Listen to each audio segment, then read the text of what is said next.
목사의 이중적인 부분도 저는 가능하다면 목사는 심플한 삶, 단순한 삶, 남들이 누리는 거 다 누리려고 하는 삶이 아닌 심플한 삶을 추구하는 것이 좋을 것 같기도 하고, 또 한편으로는 성도들은 하나님의 순종함을 통해서 주로부터 오는 것을 가지고 충분히 목회자를 나에게 말씀을 주고 나와 함께 울어주고 기뻐하는 목회자에게 충분히 공급하는 이 일들이 잘 이루어지는 교회 공동체가 되면 참 좋겠다, 이런 마음이 있습니다.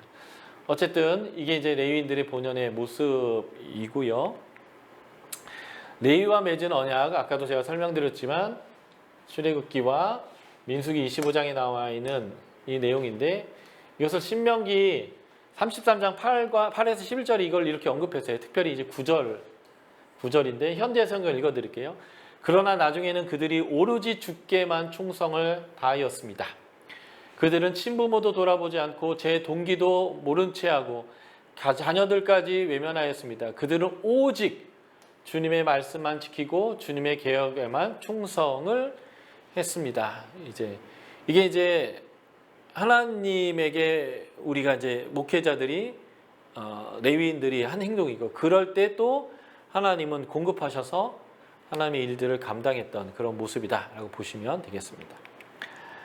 자, 세 번째 주제예요. 2장 10에서 16절인데 결혼과 연관되어 있는데, 언약 백성답게 살라라는 것. 이 언약 백성답게 사는 것이 결혼 관계입니다. 하나님과 백성 간의 관계가 남편과 아내의 관계로 언약적으로 이미 분명히 이렇게 연결되어져 있죠. 이것을 보여주는 게 호세아서, 예레미야 31장 31에서 34절. 새 언약을 줄 때 내가 너희의 남편이었어도 너희가 언약을 어겼으므로 내가 새 언약을 준다 할 때, 이런 이제 내용들과 깊은 연관이 있고, 나중에 이제 요한계시록에 가면 교회 공동체를 하나님의 잘 단장된 신부로 이제 설명하고 있는데, 그래서 하나님과 이 백성의 관계가 결혼 관계를 통한 언약 관계를 통해서 증명되고 설명되는 것이라는 거죠. 그래서 하나님의 언약 백성답게 산다라는 것과 결혼을 성경은 굉장히 긴밀하게 연결시키고 있습니다. 예수님의 가르침에서도 이것이 여러 번 등장하죠. 그래서 이 2장 10에서 16절은 뭘 반복하냐면요, 너희가 거짓을 행했다라는 것을 3번, 거짓을 행하지 말라 2번 합쳐서 거짓이라는 것이 5번 반복됩니다. 그러니까 결혼관계 자체가 하나님 앞에서의 언약을 깬 거짓이다라는 내용이죠. 그 내용이 3가지예요. 이방신의 딸과 결혼했다. 그러니까 이방 여인과의 결혼을 뜻하기도 하고요. 이걸 좀 더 확대하면 하나님 외에 이방 신을 섬기는 것과도 연결시켜서 설명할 수 있습니다. 그리고 이혼하는 것, 그리고 아내를 학대하는 것. 요즘은 가정에서 서열이 1등이 이제 아내고 2등이 자녀고, 서열 3위가 개, 고양이고, 서열 4위가 남편이라는 우픈 이야기가 있죠.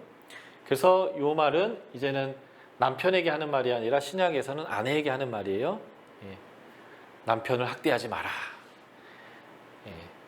삼식이라고 욕하고 친구도 없어. 어쨌든 결혼 관계는 이 당시에는 남편이 150% 우위에 있었고, 지금은 이제 뭐 가정에 따라 다르긴 하지만 아내들이 우위에 있는 가정도 있고 여전히 남편들이 위에 있는 가정이 있지만, 성경에서는 누가 더 위에 있고 낙구인의 개념이 아니라 한 몸 되어져 가는 것을 설명하고 있는데, 문제는 우위에 있는 사람에 의해서 이혼을 당하기도 하고 학대를 당하기도 하는 이런 상황들은 하나님의 백성에 합당하지 않는 모습이다라고 말하는 거고요. 여기서 보면 학대로 옷을 가린다라고 했는데, 여러분들이 이제 룻기서 배웠지만 남자가 여자에게 옷을 덮어주는 것, 이것은 결혼을 뜻하거든요. 그래서 룻이 보아스 다리 밑에 쑥 내려 앉아가지고 저한테 옷 덮으세요 이렇게 했던 것이 이제 결혼에 대한 요구였잖아요. 그래서 옷을 덮어준다라는 것은 그냥 딱 봐도 보호해 주는 거거든요. 그런데 학대로 옷을 감는다라는 것은, 가린다라고 하는 것은 보호가 아니라 결혼 관계가 일방적인 그 지배와 학대이다라고 하는 것을 이제 보여주는 하나의 표현으로 볼 수 있겠고요. 이런 것 자체가 결혼 관계의 파기인 거예요. 그래서 절대로 남자든 여자든 상대방을 향한 폭력은 안 됩니다. 요즘은 뭐 남자도 여자들한테 많이 맞는다고 하지만 특별히 여성분들이 훨씬 더 이게 언어적으로 탁월해서 남자를 그 언어 폭력이죠. 할 수도 있고요. 남자들은 이제 윽박을 지르거나 논리적으로 더 해가지고 상대방을 늘 말로서 굴복시키는 일들을 한다면 이런 모든 것들이 폭력이 될 것입니다. 자, 원독자적인 설명으로 배경을 한번 보시면요. 모세오경이나 신약에서조차도 이혼은 금지되어 있는데 이 본문에서도 이혼을 절대적으로 모세오경이나 신약에서는 이혼이 금지되어 있지 않아요. 모세오경 신명기 24장에서는 이혼 증서 써주라고 합니다. 물론 써줄 수 있는 케이스가 정해져 있어요. 남편이 결혼했는데 아내를 통해서 수치당하는 일이 있을 때. 그리고 예수님도 이혼 사유, 이후 가능 사유를 하나 밝혔어요. 간음. 그래서 이혼은 사실은 불가한데 어떤 케이스에서는 가능하다라고 구약과 신약에서 예수님도 말씀하셨는데 지금 이 본문에서는 절대적으로 이혼은 안 된다라고 말하고 있는데요. 그 상황이 지금 바벨론에서 포로 돌아온 사람들의 상황과 연결되어 있는데 아까도 말씀드린 것처럼 포로에서 되돌아와서 잘 살고 싶은데 그렇게 살려면 지금 이 땅에서 이미 기득권을 잡고 있는 사람들과 친하게 지내야 되죠. 그래서 제사장들을 중심으로 이게 이제 느헤미야에 나오거든요. 그래서 제사장들을 중심으로 이방 사람들과 계약으로서의 결혼을 합니다. 심지어는 그래서 스룹바벨 성전에 이방인들이 오피스를 갖기 시작하는, 그래서 느헤미야가 하도 열받아 가지고 그 모든 집기를 성전 밖으로 딱 집어던지는, 마치 예수님이 성전 정하듯이 성전에서 깽판을 느헤미야가 부를 정도로 그런 일들이 벌어졌던 시대가 바로 이 포로 이후의 시절인데, 그게 뭐냐면 잘 먹고 잘 살려고 하는 행동이었다라는 거예요. 정말 잘 먹고 잘 살려면 하나님 백성이 되면 되는데, 하나님 백성이 되는 것보다 그게 더 훌륭한 처세다라고 생각했던 거죠. 그래서 그런 훌륭한 처세를 통해서 결혼관계를 변경시키려고 하다 보니까 아내를 버리는 거예요. 그러한 이제 모습과 연관시켜서 자신의 조강지처를 버리는 이런 행위들을 보면서 이혼은 안 된다라고 하는 이제 이런 상황으로 이 설명을 하고 있다라고 이제 보시면 좋겠고요. 그래서 말라기에서 보여주는 결혼 관계의 원리들을 이제 우리가 몇 가지 볼 수 있는데, 일단 이방 여인과 결혼 안 된다라고 하는 이걸 통해서 보면 같은 신앙을 가진 사람과의 결혼이 중요하다라는 거예요. 물론 모슬렘 지역이나 기독교인이 너무너무 뭐 찾을래도 찾을 수 없는 상황에서는 불가피하게 믿지 않는 자들과 결혼이 가할 수 있겠지만, 가능하다면 그리스도인 사이에서 결혼하는 게 굉장히 중요하죠. 전도의 목적으로 결혼하는 것은 아니기 때문에 그래요. 결혼은 하나님의 뜻에 한몸 되어서 맞춰가는 것이기 때문에 믿지 않는 자들과의 결혼은 사실은 그 하나님의 나라의 한몸됨을 이루는 데 굉장히 큰 어려움이 있는 거죠. 두 번째, 결혼의 원리 두 번째는 이혼은 불가하다라는 거예요. 하나님이 싫어하는 것이다. 하나님이 증인 서서 결혼한 건데 그것을 니들이 깰 수 없다라는 것이고요. 그리고 하나님 앞에서 서약한 거기 때문에 깨면 안 되는 거고요. 이 내용이 아주 중요하죠. 경건한 자녀를 얻기 위함이다라는 것입니다. 시간이 없어서 제가 길게 설명드릴 수는 없지만 창세기에 보면 한몸 되는 거다. 부모를 떠나서 남녀자가 많아서 한몸 되는 것인데, 이 한몸 되는 거에 대한 해설이 에베소서 5장 22절에서 23절에서 나오는데, 남편과 아내의 관계를 그리스도와 교회의 관계로 설명하면서 남편과 아내는 서로 사랑과 복종의 관계여야 한다라고 하면서 크도다 이 비밀이요 그리스도와 교회에 대해서 말한다라고 이제 말했습니다. 그래서 이 아내와 남편이 하나 되어서 한 몸 되었을 때 오는 결과가 뭐냐면 창세기 4장 1절 이거를 히브리어 직역성경으로 읽으면 그 사람이 그의 아내 하바를 알았는데 야다야 경험했는데 그가 아이를 낳았는데 뭐라고 번역되어 있냐면 내가 하나님과 함께 남자를 창조하였다. 우리 개역개정은 이렇게 표현됐어요. 내가 하나님으로 말미암아 등남하였다. 근데 히브리어 직역성경은 하나님과 함께 남자를 창조하였다라고 표현합니다. 부부는 하나 되었을 때 하나님의 형상을 창조하는 거예요. 그 형상의 창조는 두 종류인데 하나는 아이가 육체적으로 태어나는 것을 의미하고요. 두 번째는 이 아이가 남편과 아내가 서로 사랑하고 복종하는 관계를 하는 것을 보면서 하나님과의 관계는 이렇게 사랑받고 이렇게 복종해야 되는구나 라는 것을 엄마 아빠의 관계를 통해서 하나님과 자신이 관계하는 법을 배운다는 거예요. 영적으로 하나님의 형상이 되어갑니다. 이게 이제 부부관계예요. 그래서 이것을 말할 때 경건한 자녀를 얻기 위함이다라고 얘기하는 겁니다. 엮이는 가정은 이러한 하나님과의 깊은 관계를 갖는데 굉장한 어려움을 겪습니다. 그러나 하나님의 은혜가 있어요. 어렵다는 거지 불가능하지는 않습니다. 그리고 하나님 안에서 그러한 엮이는 가정에서 자랐어도 회복이 가능합니다. 왜냐하면 하나님의 사랑으로요.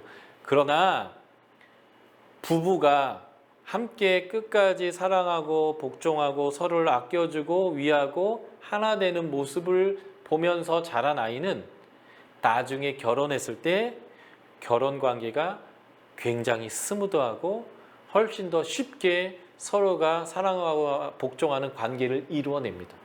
다른 사람들은 죽네 사네 못 사네 이혼하네 법원 몇 번 갔다 오는 그런 고통의 시간들을 통과하는데 그러지 않고도 결혼은 미친 짓이다 라고 하는 이 말이 별로 동감되지 않고 결혼 생활을 할 수 있고 그 가정에서 태어난 그 자녀들은 또한 하나님 앞에서 그렇게 하나님 앞에서 온전한 형상으로 자라갈 수 있게 되는 비밀함이 이 결혼 관계에 있어요. 그렇기 때문에 이혼은 불가할 뿐만 아니라 경건한 자녀를 얻게 되는 부부의 하나됨을 이루어야 됩니다. 그래서 가정의 폭력은 절대 안 되고요. 가정의 문제는 하나님과의 관계와 직결되기 때문에 가정의 회복이 중요합니다. 그래서 저는 무조건 교회는 가정사역을 해야 된다고 생각해요. 가정이 깨졌는데 교회에 와서 신앙생활 열심히 하시는 분들 결국 그런 분들은 쉽지가 않아요. 가정이 회복되어져야 그 회복된 가정들의 유닛들이 모여서 교회가 건강해집니다. 그래서 교회는 아이가 태어날 때부터 결혼하고 직장을 갖고 죽을 때까지 목회한다라는 측면에서는 결국 가정을 다루는 사역일 수밖에 없고 건강한 가정을 통한 하나님 나라가 이루어져 가도록 하는 일들을 해야 합니다. 그래서 씨름해야 되기 때문에 목사의 이중직이 어려운 거예요. 성경을 연구하고 설교하고 가르치고 설교하는 정도라면 저는 목사의 이중직이 충분히 가능하다고 생각합니다. 유대 랍비들도 다 그렇게 살았어요. 그리고 그렇게 일상의 삶에서 노동을 통하여 영성이 개발되기 때문에 노동은 굉장히 중요한 거여서 목사가 직업을 갖는 것이 저는 나쁘다고 생각하지도 않아요. 문제는 그 목사가 성도들과 함께 씨름하고 함께 삶을 살아가는 일까지를 하는 것이 목회라고 한다고 할 때에 목사의 이중직이 한계성이 분명하다라고 하는 이제 그 생각이 있다라는 거죠. 예. 자, 넘어가서 이제 3장 4장으로 이제 갈 건데요. 3장 4장의 구조를 보면 이렇게 돼 있어요. A가 쌍을 이루고 B와 B가 쌍을 이루고 있는데 2장 17절부터 이제 2장의 마지막 절이죠. 성경의 장절을 좀 제대로 좀 잘라놨으면 좋았을 건데 2장 17절이 딱 3장 1절이 돼야 되는데 예. 그래서 2장 17절이 2장 마지막 절인데 2장 17절부터 3장 6절까지가 불가항력적인 은사로 주어지는 하나님의 은사예요. 다시 말해서 언약의 사자 예수 그리스도가 오시게 되는 거죠. 그 이전에 세례 요한의 말라기 내 사자가 와서 그의 앞길을 예비하게 될 건데 이 에다시도 마찬가지예요. 불가항력적인 은사죠. 예수님이 여기는 이제 초림이라며 한다면 여기는 예수님의 재림이에요. 예.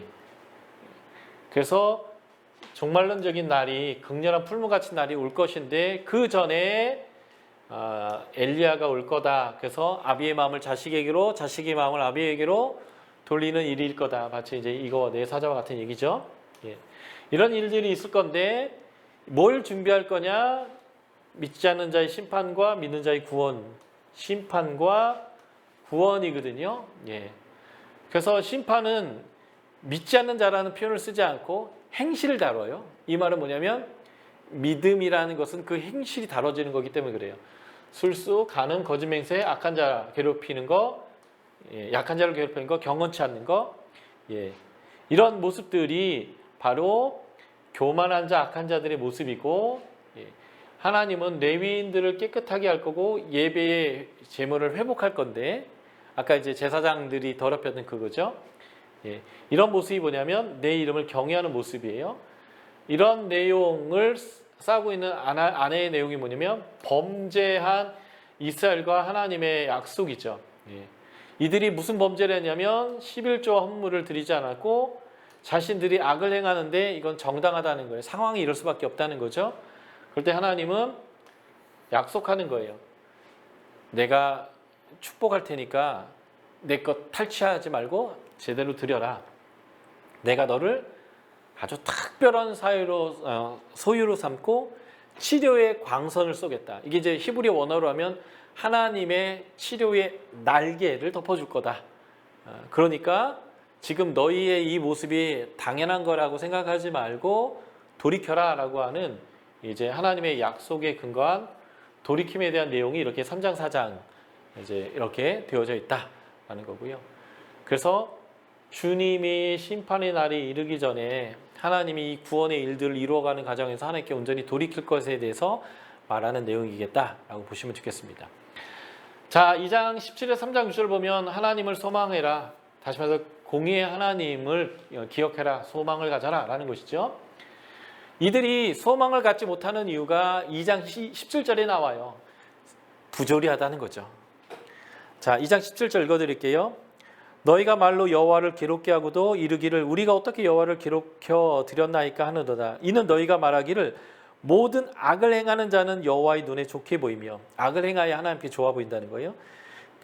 그들에게 기쁨이 된다 하며 또 말하기를 정의의 하나님이 어디 계시냐. 하나님 정의 없다. 우리 악을 행해도 하나님이 좋아하고 기뻐하신다.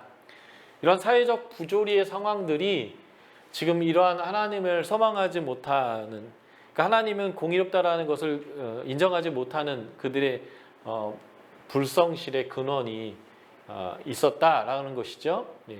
그래서 하나님은 심판 중에 임하시고 악인을 벌하시고 의인을 영원히 세워줄 거다라는 하나님의 공의로움에 대한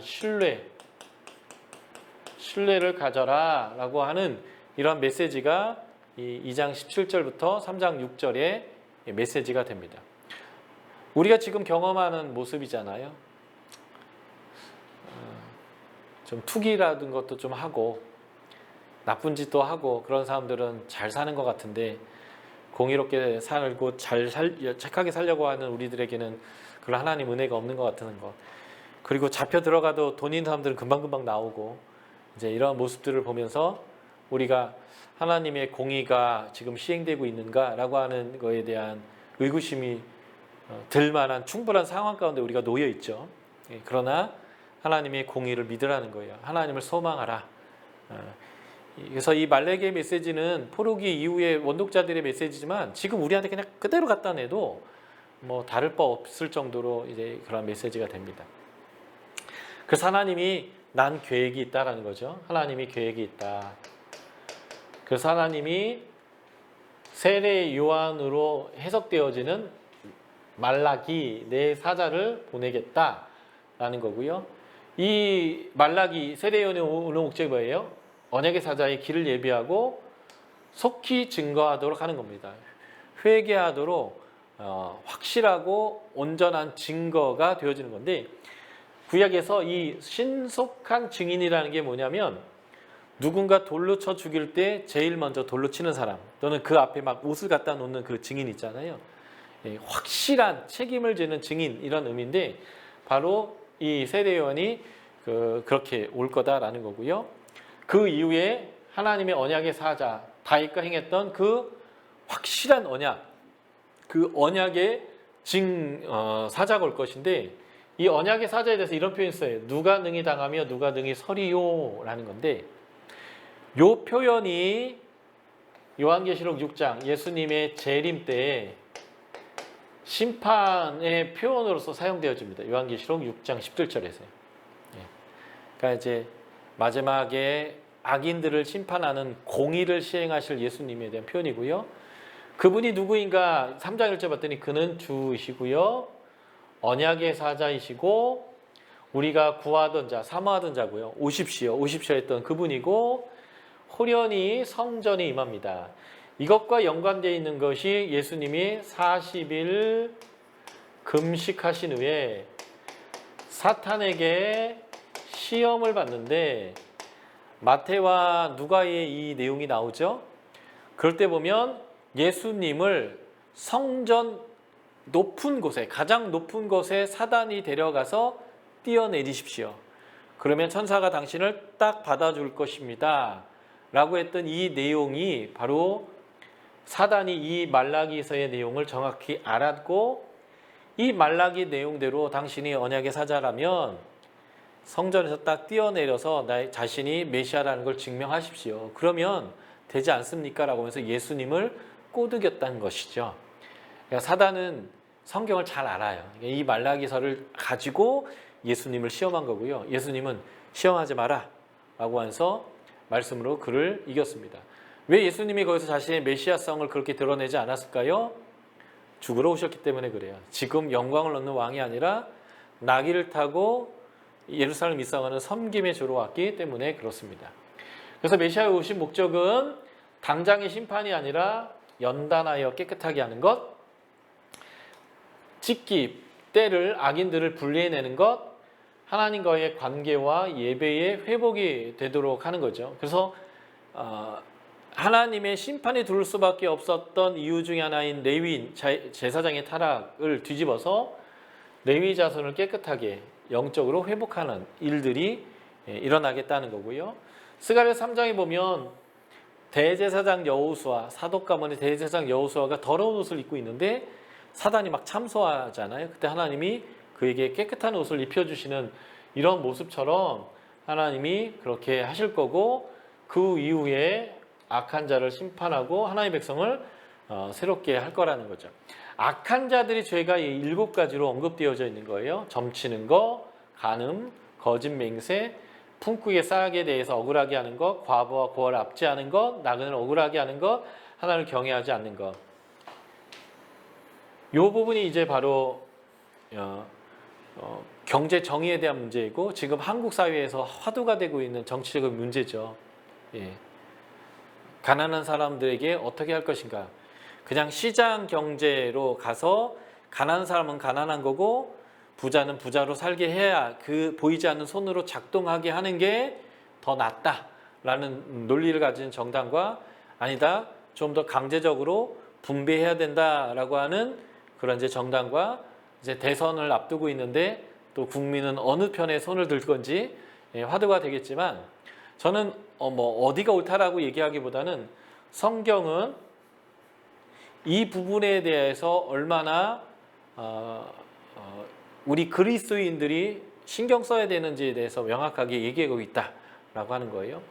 분명히 역사적으로는 공산주의는 인간의 본질에 대한 이해가 없었기 때문에, 인간은 욕망으로 움직이기 때문에 그 욕망으로 움직여가는 인간의 모습으로 볼 때는 공산주의는 실패한 체제이고, 자본주의, 자본이 있는 사람이 그 자본으로 돈을 버는, 이게 부자가 더 부자가 되는 이런 구조가 훨씬 더 인간의 속성하고는 맞다라는 것이 역사적으로는 이미 증명이 끝났죠.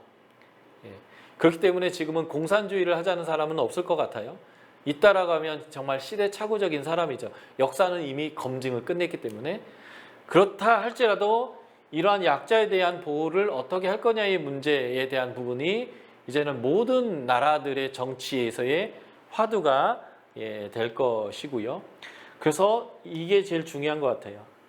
하나님을 경외하는 것으로부터 출발된 이러한 이제 경제 정의와, 그리고 이제 정직함, 거룩한, 성적으로의 깨끗함, 뭐 이런 내용들이죠. 이런 내용들이 잘못된 자들을 하나님은 심판할 것이고요. 하나님의 거룩한 지도자를 세워서 관계를 회복할 거다라고 하시는 이제 이런 내용들이 지금 이제 이 메시아가 오셔서 이루는 목적이고, 지금 우리가 그 메시아가 이미 왔고 아직 오지 않은 그 시대를 살고 있을 때 우리는 이 하나님 나라의 가치를 우리의 사회에서 어떻게 실제적으로 드러낼 수 있는가라고 하는 부분들을 이제 우리가 고민해야 될 거고요. 앞으로 대선에서 정치적인 어떤 투표를 하나 할 때도 우리가 이런 부분에서 중요한 선택들을 잘 해야 될 거라고 생각합니다. 자, 말라기서 7장에서 12절 보면 이제 11조와 관련된 하나님께 순종해라라고 하는 이제 내용이 나오는데요. 11조의 규례는 우리가 너무 잘 알죠. 10분의 1을 하나님께 드리는 거예요. 생산물, 농산물이든 가축이든요. 11조는 레위인에게 주는 것이고요. 레위인은 자기가 받은 11조의 11조를 제사장들에게 주는 형태로 되어져 있고요. 이 11조 말고 제2의 11조가 이제 신명기에서 언급되어 있는데 매 3년마다 10의 2조를 하도록 되어져 있다라는 것입니다. 아까도 제가 말씀드렸어요. 사사기의 과정을 통해서 레위인과 일반 백성의 관계 안에서 11조를 드리고 거룩의 일을 하는 이 순환의 구조를 통해서 11조는 결국 이스라엘 백성을 거룩하게 하고 거룩을 유지하도록 하는 아주 중요한 역할을 한다라는 것. 그래서 어떤 면에서 보면 11조는 하나님께 마땅히 드려야 될 것이긴 하지만 마땅히 드려야 될 그것이 나에게 얼마나 유익한 일인가라는 것들을 인지하는 것은 굉장히 중요하다는 거고요. 이 제3년마다 드려지는 11조는 경제 정의와도 깊은 연관이 있어요. 성경은 공산주의와는 완전히 다른 게 뭐냐면 사유재산을 명확하게 인정한다는 거고, 그 사유재산을 인정하다 보니까 경제활동하다 보면 누군가는 부자가 되고 누구는 가난하게 되는 일들이 발생한다는 거예요. 그럴 때 이 가난하게 된 자들을 어떻게 보호할 거냐 할 때 이 제2의 11조를 가지고 하나님께서 보호하셨다는 거예요. 그러니까 우리나라로 얘기하면 복지 예산을 굉장히 많이 하나님께서 비추가 있는 거예요. 전 국민이 내는 11조를 3년마다 걷어서 그것이 다 이 복지 예산으로 사용되게 했다라고 하는 거죠. 결국 복지라는 것은 가진 자가 없는 자들을 위하여 사랑의 마음으로 하나님을 경외하는 태도로 흘려보내는 것이다 라고 하는 것을 우리가 볼 수 있을 것 같습니다. 그래서 11조의 원리는 11조는 강압이나 의무로 하는 게 아니에요. 지금 공산주의와 하나님 나라의 이 11조를 통한 경제정의의 차이가 거기에 있는 거예요. 공산주의는 부자를 악의 축으로 봐요. 그래서 다 죽여버렸습니다. 그리고 강제로 뺏었어요. 그게 아니라 강압이나 의무가 아니라 축복의 기반으로 생각하는 거예요. 하나님께 복받는 방법이라는 거죠. 내가 잘 되는 방법으로 본다는 거예요. 그래서 내가 먹을 씨와 심을 씨가 따로 있다고 고린도후서에서 얘기하거든요. 고린도후서 9장에서. 그래서 당연히 하나님께 드릴 것으로, 내 것이 아닌 것으로 봐야 되는 거고요. 하나님의 축복을 받을 수 있는지 없는지를 확인하는 리트머스 시험지예요. 11조 해봐라. 내가 하늘의 창을 열고 쌓을 곳이 없지 붙는지 안 붙는지 시험해봐라. 하나님이 나를 시험하라고 했던 아주 중요한 본문이죠. 예. 그리고 하나님을 믿는 백성과 믿지 않는 타 백성의 명확한 차이가 여기서 드러나게 되는데, 다니엘과 다니엘의 세 친구가 하나님에 대한 신뢰와 하나님의 백성으로 살기로 결정했을 때 열방이 눈치채잖아요. 야, 너희 하나님이 너와 함께 하시는구나. 너와 같은 하나님, 너와 같이 하나님의 영을 받은 사람이 누가 있냐? 이렇게 이제 표현하게 되고요. 사자굴에 들어간 그 다니엘을 그 다음날 아침에 왔던 왕이 이렇게 되네. 사자 입에서 너를 구원하기에 너희 하나님이 능하셨느냐? 좀 문제 없다고 이렇게 하면서, 그래서 다니엘의 하나님을 찬양하게 하고 다니엘 하나님을 저주하는 자들을 다 거름더미가 만들겠다라고 하면서 하나님이 영광받게 되는 일들이 이루어졌는데, 이렇게 하나님을 신뢰하는 자들은 열방이 하나님이 너희를 복되게 하는구나 라고 하는 고백을 받게 되고 하나님의 영광을 얻게 되는데, 이런 것이 11조도 연관되어져 있다라고 보시면 되겠습니다. 지금 우리가 드리는 11조는 성경에서 말하는 문자적 11조를 하는 게 아니라 11조의 원리를 지금 우리의 삶에 적용하는 케이스다라고 여러분들이 이해하시면 좋겠습니다. 성경에서 말하는 11조는 이렇게 시작되는 거예요. 하나님이 모든 사람에게 다 땅을 준 상태에서 출발하는 겁니다. 지금의 우리는 그렇지는 않잖아요. 그러니까 지금 우리에게 하나님 나라를 시작하면서 1인당 10억씩 딱 주는 거예요. 그리고 네가 땅을 사든 네가 사업을 하든 뭘 하든 이거 갖고 해 라고 하면서 거기서 나오는 수익의 15%만 나한테 줘. 그리고 나머지는 그냥 시작하면 돼. 그러니까 소위 말해서 빚 없이 시작하는 거죠. 뭐든지. 그러니까 11조를 요구하신 거예요. 무상임대, 그것도 영원한 무상임대를 하면서 11조를 요구한 거잖아요. 그러니까 지금 우리가 하는 11조는 그 전제가 빠진 상태에서 하는 11조거든요. 그렇기 때문에 성경에서 말하는 11조와 지금 우리가 하는 11조가 동일선상에 있지 않다라는 것으로부터 출발해야 돼요. 그리고 성경에서 요구하는 11조는 요세푸스에 의하면 이렇게 합니다. 1, 2, 4, 5년 차는 10의 2조를 드리는데요. 왜 10의 2조를 드리냐면 성경에서 이렇게 얘기하거든요.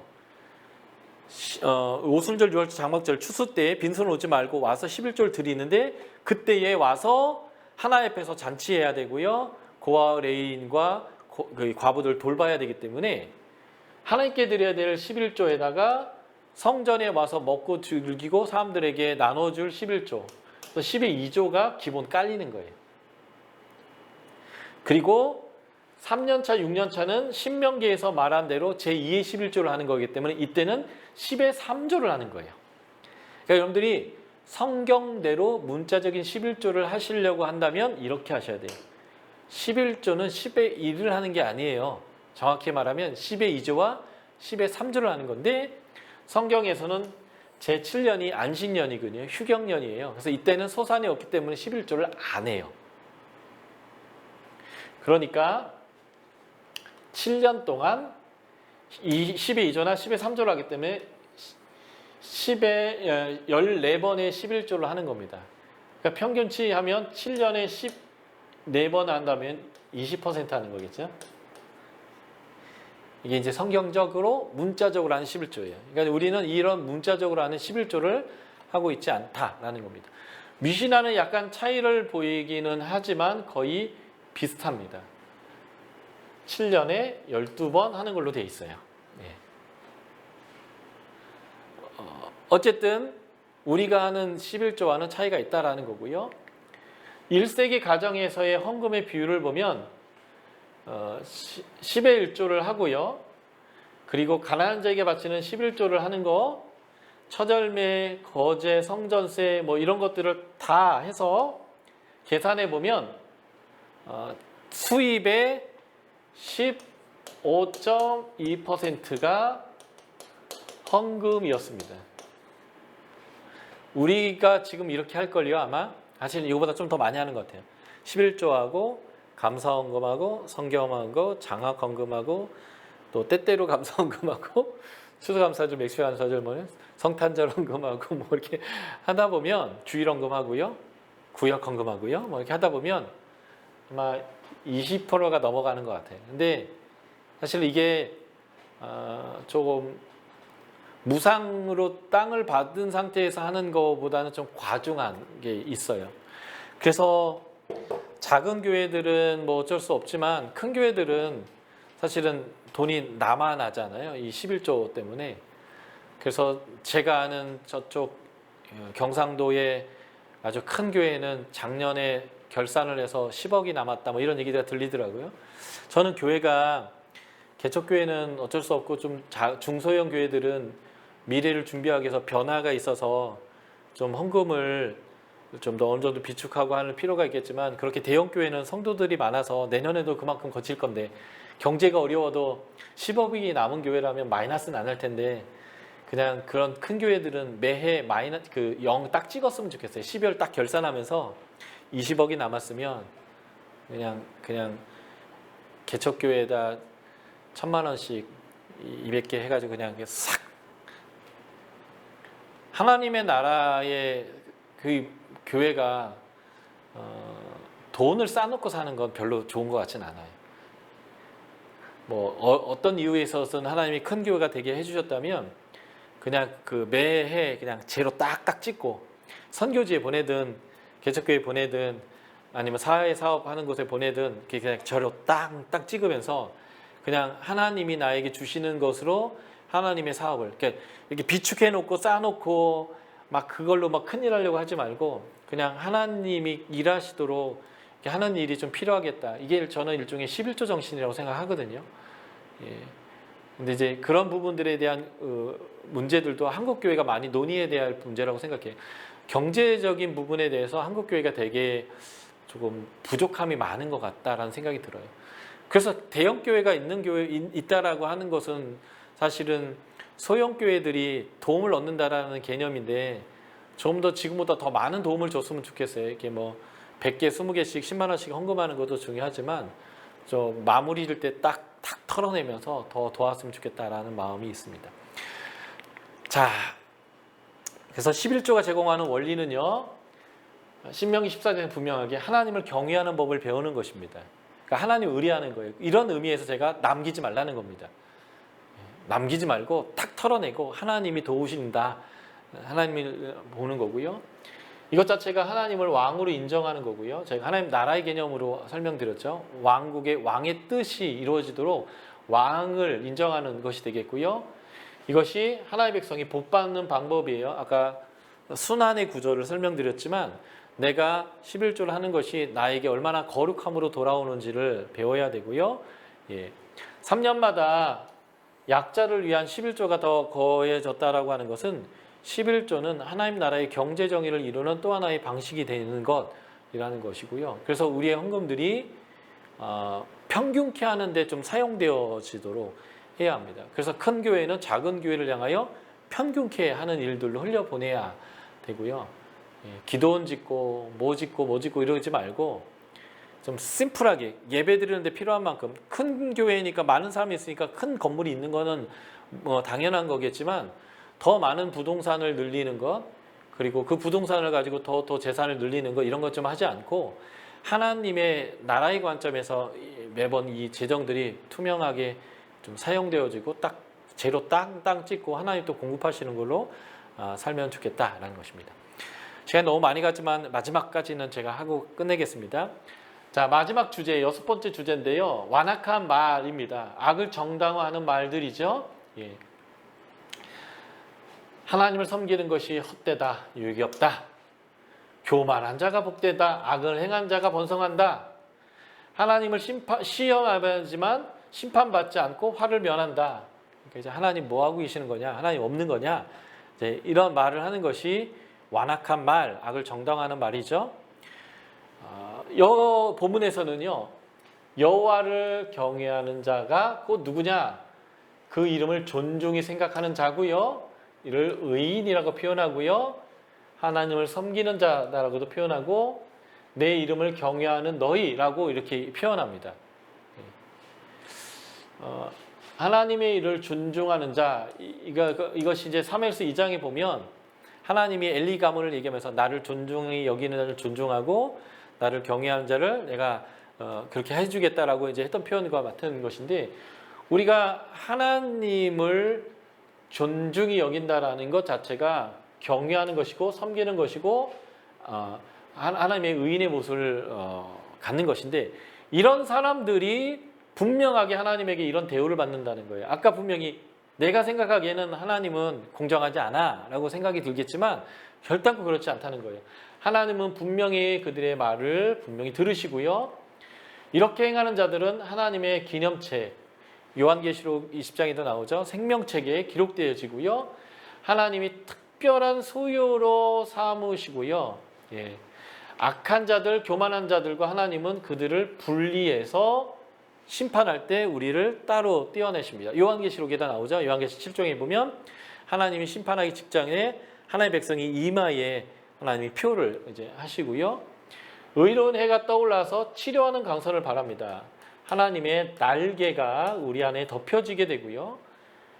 그래서 외양가에서 나온 송아지가 팔짝팔짝 뛰는 것처럼 우리가 회복에 대해서 하나님 앞에서 기쁘게 자유롭게 뛰게 될 거고, 결국 우리는 악인들을 밟게 될 거라는 거죠. 그러니까 악인들을 승리하는 것 같지만, 너희들이 생각할 때는 악인들이 승리하는 것 같지만 결국 하나님이 승리한다는 거예요. 그러면 악인들이 승리하는 것처럼 보이는 이유는 무엇일까요?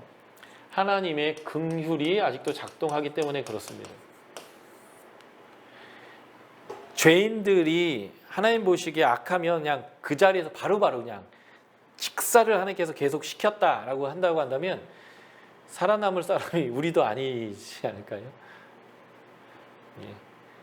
그러니까 하나님은 우리보다 더한 죄인이지만 그에게 아직까지 긍휼을 작동하고 있고, 우리를 통해서 그들에게 복음을 전할 수 있는 기회를 주기 위해서 시간을 약간 요구했더니 우리 눈에 어떻게 보이냐면 악인들은 잘 되고 의인이 안 되네, 하나님 지금 공의를 시행하지 않네 라고 우리가 이제 볼 수 있는 것인데, 그 악인에게 작동하고 있는 긍휼이 현재 우리에게도 작동하고 있다라고 좀 위안을 가지시고, 그러나 그 결론은 그 악인들은 주님이 오실 때 구원받지 못하고 심판당한다. 그래서 그 긍휼이 여기는 일들이 우리에게도 그들 향해서 있어야 된다라고 보시면 좋겠고요. 결국 악인 교만한 자들은 풀불에 지푸라기 같이 탈 것이고 뿌리가 남지 않을 것이고 우리의 발바닥이 재처럼 될 것이다 라는 것이 명확한 메시지라는 거예요.